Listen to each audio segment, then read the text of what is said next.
And he turns around, whack, hits me, smacks me right in the nose, flash, knockout. Like, yeah, I lost. I should be better trained because I knew I had a piece of him. I actually tried to sign up for karate and that, but my dad wasn't in favor of it for whatever reason. I'm not sure why. But I actually win the championship on that. And my dad was there, but it was the moment that he goes, I get it. This is what you do.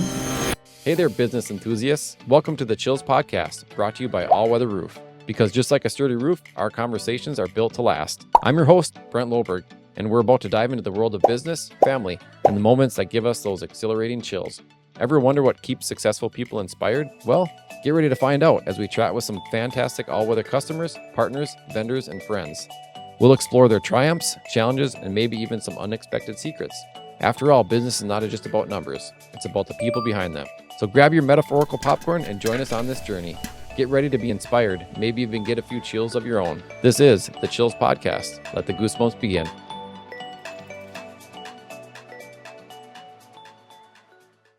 Introduce yourself. Hi, I'm Chris McCune. I'm the owner of McCune's Martial Arts. Been doing the business for the last 30 years, 20 plus here in Minnesota, another 10 in Las Vegas. And how did you get started in martial arts? Yeah. I actually have a movie-style setup to how I got involved. Okay. Up in Monticello, where I grew up, junior high, the high school, junior high were connected. And I'd had some tussles throughout the years with kids my age, but with the high school and junior high being connected, and I walked into kind of the lunchroom area in between classes. Oh, so it sounds like a movie. It does. It's a perfect setup for it. And I drop my comb, and there's no one there. I go to reach down for my comb, and there's this foot, and it's the school bully. Okay. It's like the one kid, but he's at least 2 years older than I am, and I don't know how many how many years he failed. So he might be even older than that, but also significantly larger than I was. Right? Sure.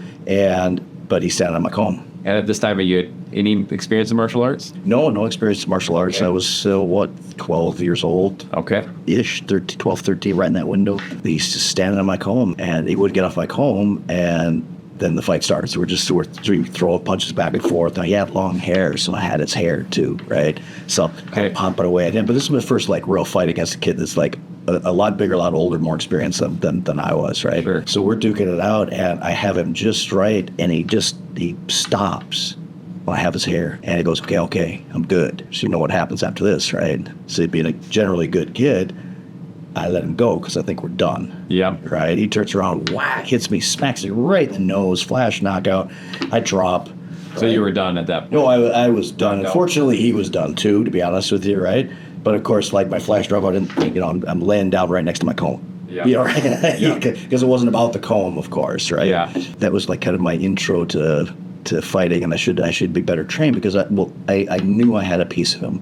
Okay. Yeah, I lost, but I had a piece of him, and I knew it, and I could have won that whole thing had I been more trained, more prepared. What was interesting is that guy went on later in the day and actually ruptured the principal's spleen. I don't even remember the guy's name, right? I don't know if he, is in prison dead or found God. I don't know. Sure. Right? But I actually have to thank that bully for putting me on the path that led to 40 years of training. Wow. And the career and leading into the business for the last 30 years. Okay. Interesting. So did you go into that? So at that point, did you sign up for karate, or what was your next step? Well, yeah, no, my next step was, I actually tried to sign up for karate and that, but my dad wasn't in favor of it for whatever reason. I'm not sure why. I ran track, played tennis. He was not a fan of letting me go into football, which I kind of understand because so an excessive amount of injuries in football, and then maybe that's where that was at. But in Monticello, it was pretty limited as to how many. The town of 5,000 people, right? It's pretty limited just to martial arts schools that we had. And I think we did have one karate school there. Okay. So I don't know the foundation of why Dad was, could be a money thing as well too.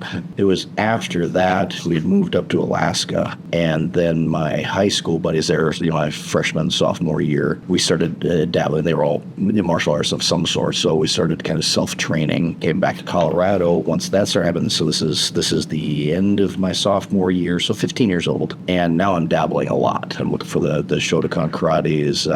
Dogakuru ninjutsu was one of the ones that was a big craze back in the day, right? Judo, Aikido, Kung Fu, and I just happened to stumble in a new gym opened up. It was right across from where I was doing some cooking. I walked into that place, and it was almost exactly how the fight I just described went down. Okay. So when you decided to take that path, was it like a redemption thing for you, or was it like you just want to be able to protect yourself, self-discipline? What was it that? No, it was always very pragmatic. Like it was never about revenge. Certainly not. Like, again, I don't even remember who the guy was. And I wasn't hunting for him or even thinking about it at that point. It was more about it just being trained ready. The thought process being like we're all human and we're all equally strong and fragile at the same time, that we can't win all. Yeah. It was a self-growth path. It kept me focused, for sure. A lot of variability in it, so it wasn't a monotony of the same thing over and over and over. So, like going to the gym, I used to lift quite a bit as well too, but it's mind-numbing after a while. You got to be focused to lift the weight. You have to be focused to lift it correctly. Did you compete in martial arts? Yeah, I did actually. So not so much on the kung fu that I've just been describing, just because that's combative. So it's very hard to compete with that when you're using things like thumb in the eye, headbutt, hair pulls. Like, it's all the stuff that's illegal in the UFC. But in about 1992 is when I opened my gym in Las Vegas, like late 92. The UFC, oddly enough, I just moved out of Denver at the time. The UFC was also late 1992, the very first one. And it was in the Mammoth Event Center. It was not neat and pretty. So when they got it on TV, I'm like, oh, they gussied that up quite a bit since I was there. I was probably there earlier in the year. Had no idea at that time that was going on. Ironically, another connection, not just with the grappling eventually, but also with the announcers on that event. Kathy Long was there. Kathy Long was a 5-time world champ kickboxer. She was fresh in her championship career right at that moment. I hadn't met her yet. But she comes back into play a little bit later on. Okay. So I move out to Las Vegas at the kind of the request of a friend that I had trained with a little bit, and come take a look at it, check it out, think about opening up a gym out here. And throughout all the things that I've been doing, I've been training everything, I didn't think about, I was struggling, but I did about 3.5 years of college, 2 up in Anchorage, 2 down in Fort Collins and CSU, with no direction. I had no idea what I'm doing with this. 100 different, I was interested in everything and nothing at the same time. Yeah. Nothing called to me. And so my buddy invites me out to Vegas to say, hey, come check it out and maybe open up a gym out here. I go out there, and all of a sudden it hits me. It goes, I'd never thought of opening a gym doing this.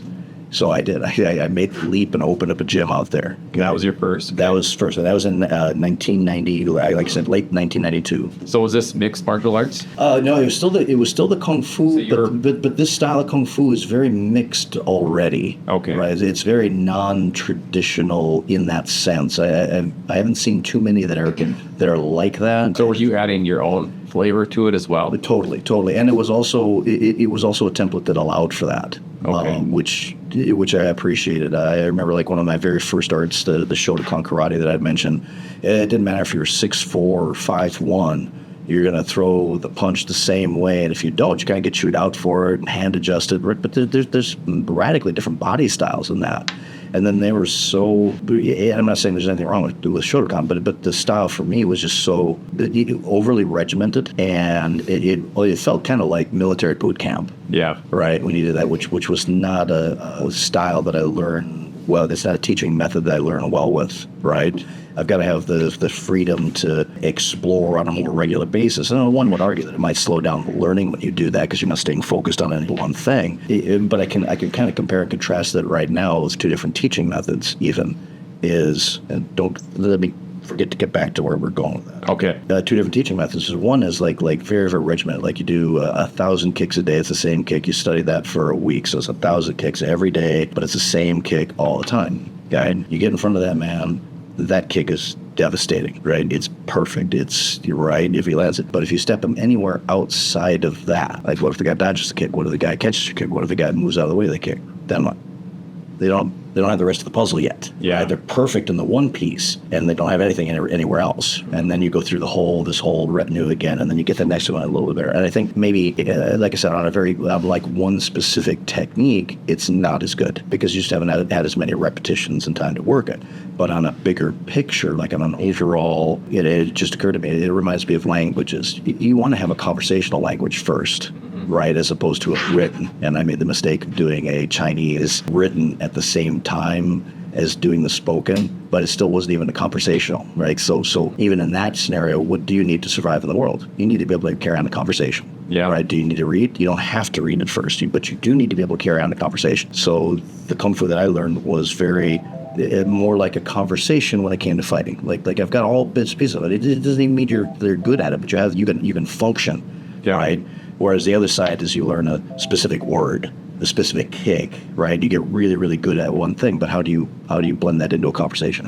Right? Yeah. So I moved out to Las Vegas not only to open up that gym, but it was much closer to LA. I met my last coach there. That last coach, and I did not know this at the time, Kathy Long came up in the conversation. Yeah. And she was a hottie. I would love to meet her. And athletic, strong, dynamic women. I love it. They're fantastic. For sure. And so he giggles. And I don't think twice about it, right?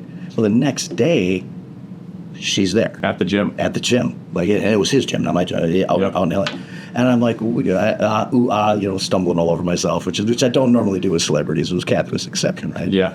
And what I didn't know, and why he was laughing, is my coach, she went to school together.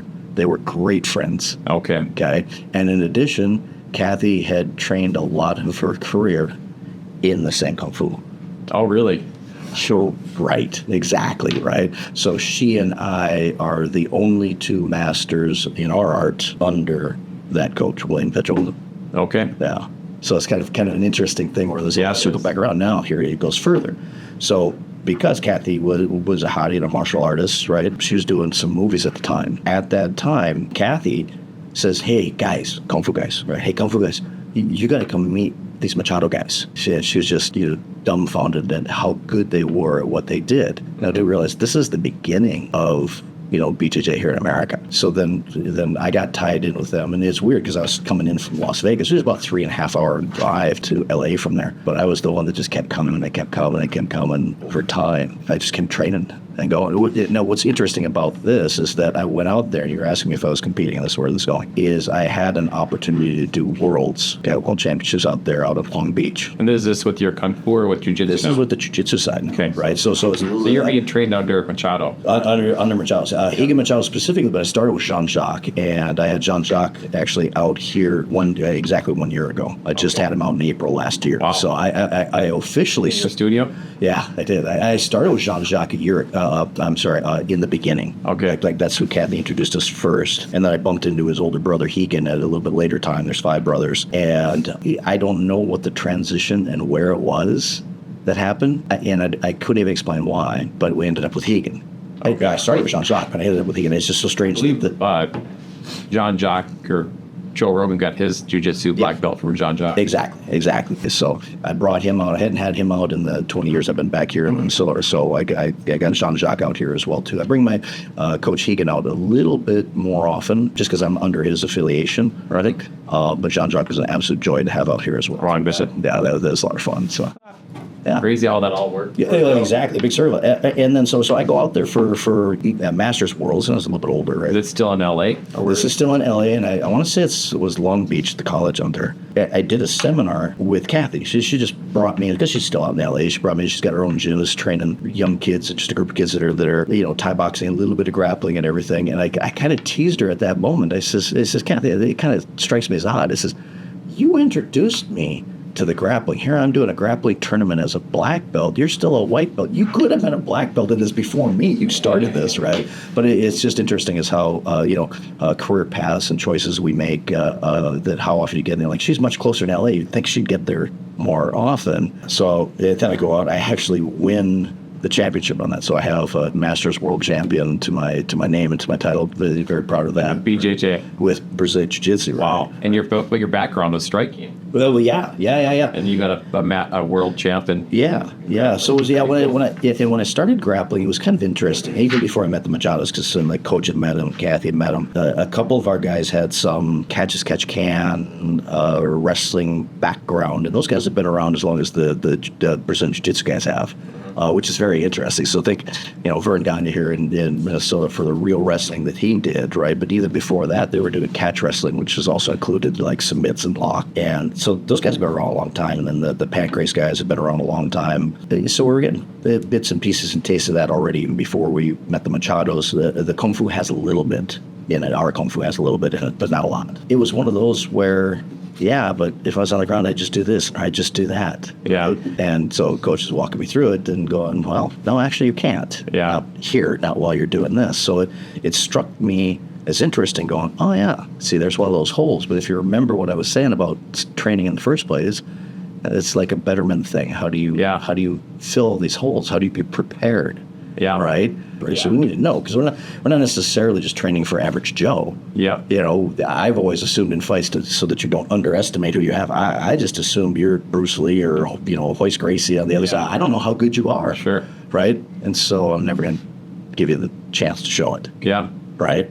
And then I could downgrade as I go, too, going, oh, this guy doesn't know anything. Yeah. Right? I don't want to underestimate it. And then, I've got some killer on the other end because he's just going to overwhelm me then, Well, that mentality and how you kind of developed from that Kung Fu and different style. Yeah. I can see how that would help you in starting your business. Yeah. And just that mindset of kind of free flow, going with the flow, and you kind of learned as you went as well. Yes. Do you have any tidbits of information you can give the audience that would help them in their business? Very much the ability to think outside the box. Well, okay, here's an example. Like approaching as a young man at 23 years old, opening up a gym in Las Vegas. This is my first business venture. I'm unemployed now because I moved out to Vegas, right? Every job I had leading up to this was, an interim kind of job. I did some lab tech work. I did cooking for Marriott. I did, so how much of, just lead up jobs. So that you're finishing up pieces of college that never culminated in anything. So I don't really know where I'm going. So this is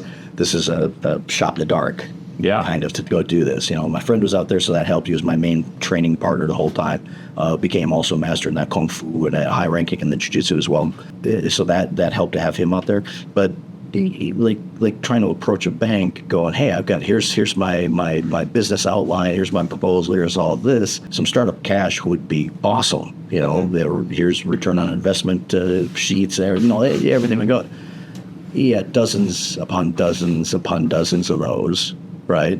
And really I don't blame them, right? Because this what do you bank your money on?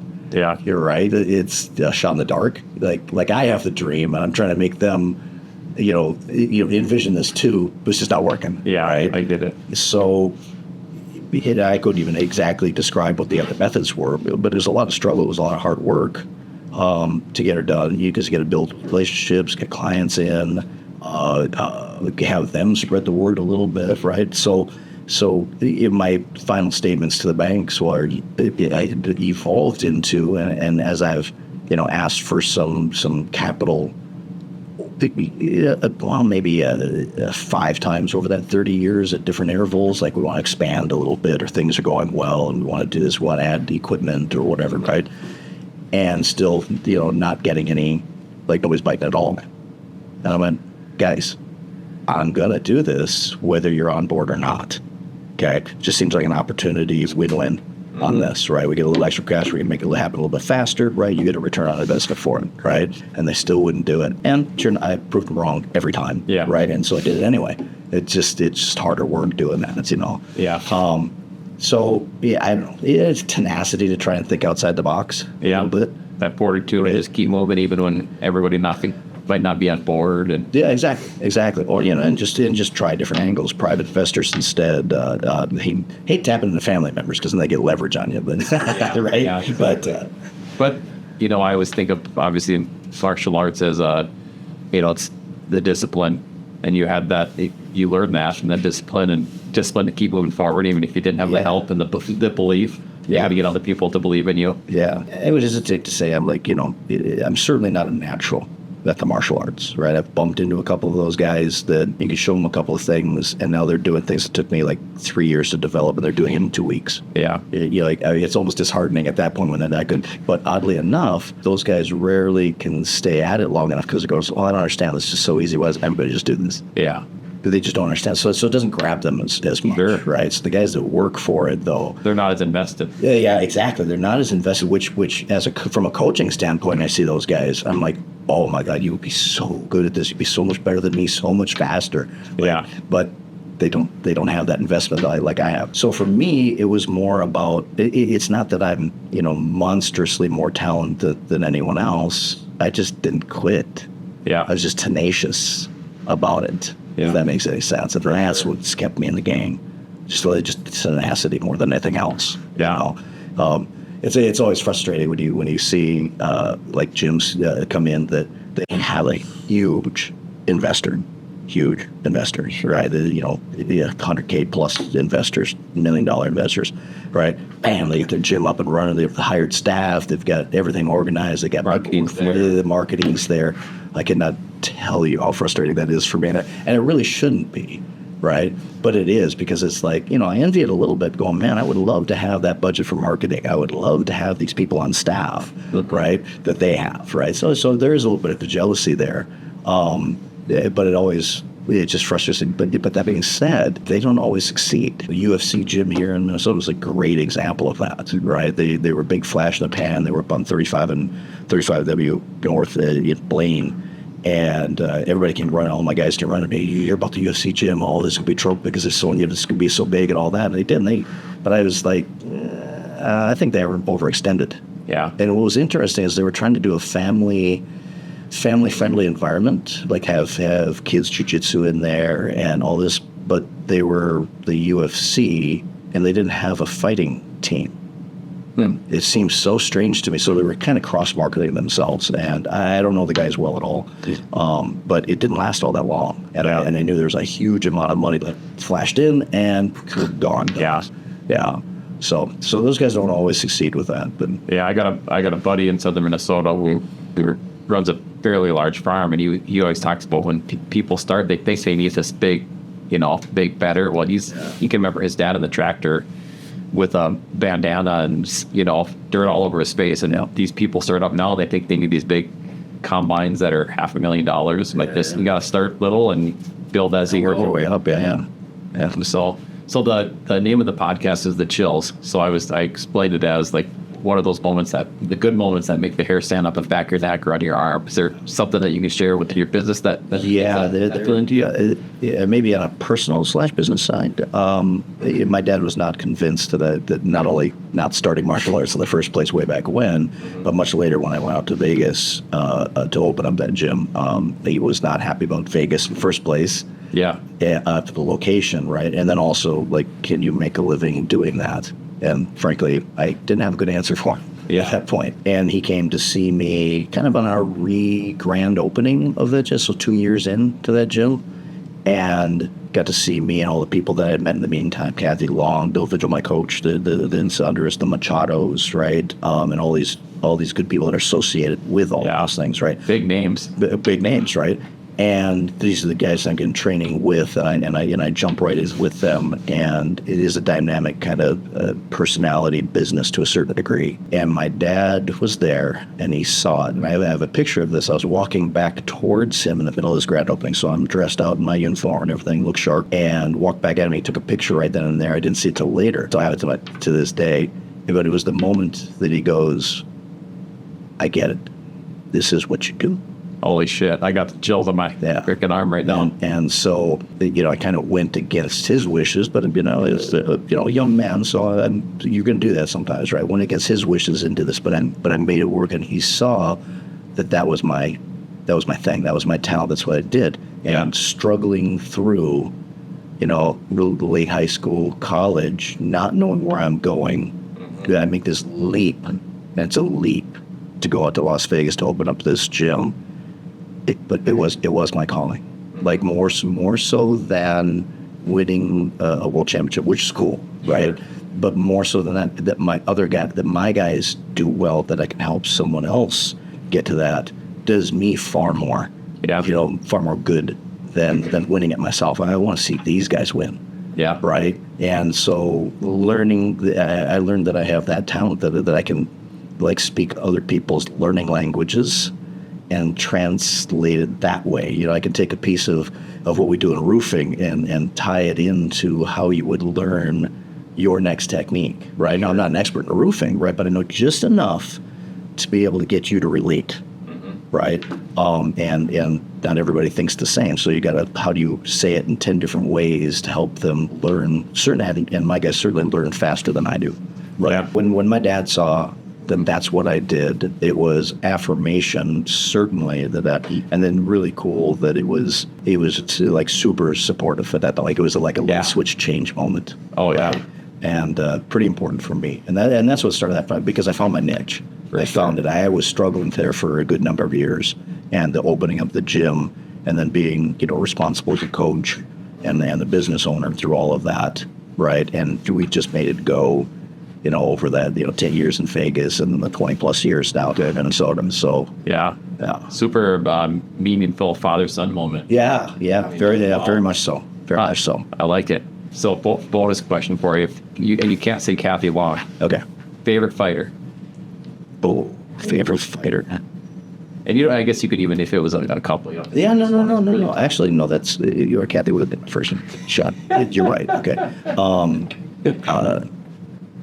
It's interesting you say that, because I could put it like into categories, like favorite fighter for just sheer ability. But there's a guy that he was the craziest guy ever, Genki Sudo. Okay. Right. He'd come out there doing the robot or kung fu moves. I watched him throw 3 spinning back fists, land all 3. Genki Sudo is going to be one of my favorites for the flair, but also he's really talented. Yeah. Well, it's funny because it reminds me of your personality, how with your kung fu and how you kind of had your own little system as well. Yeah. And then kind of how you started your business. So it makes a lot of sense. Yeah, it's kind of fits in there. It does. And it reminds me of I don't remember the exact quote, but Bruce Lee had a quote, like, be like water. Is it like? Yeah. So that's kind of it. That's like what he did for. It always bugged me that in a lot of his movies they dubbed over his voice. Yeah, did they? I didn't know that. They did, but not that quote. So you can still look that one up on YouTube when he does that one. That's his voice, and you're like, oh, he's perfectly clear. I mean, yeah, a little bit of an accent, but yeah, it was very, very clear. So fun. I like it. This was fun. Yeah, thanks for coming in. Appreciate it. Yeah, that's sweet.